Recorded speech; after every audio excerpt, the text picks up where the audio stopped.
These exercises are called shoulder isometrics.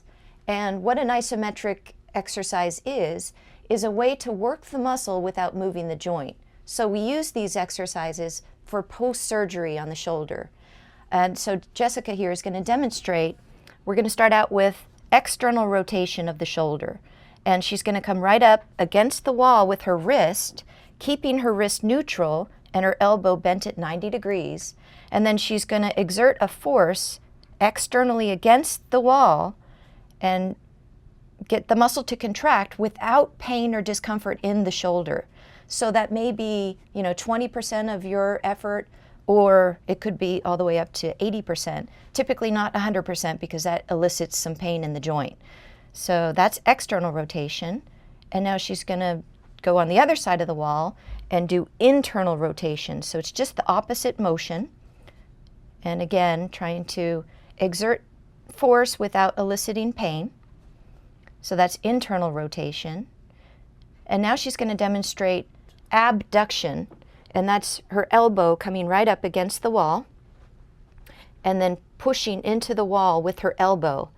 Now I want to make sure that you all recognize the difference between abduction and external rotation. Sometimes people get confused because it looks very similar, but she's using her elbow as opposed to her wrist for external rotation. Good. And now internal rotation, we use a towel or you can use a pillow, and you put it in between your thorax and your elbow, and you pull in your elbow in toward your thorax. Again, no pain.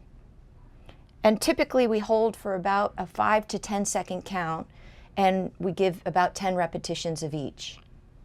So hold it a little longer. Good. Okay. And now flexion, you put your fist in neutral and you push against the wall with your elbow bent at 90 degrees.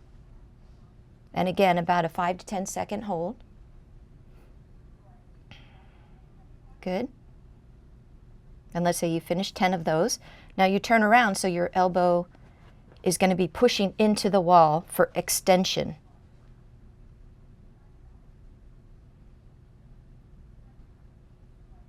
Good. And you can see there's no movement of the joint, so it's very safe, but it still gets the muscles turned on.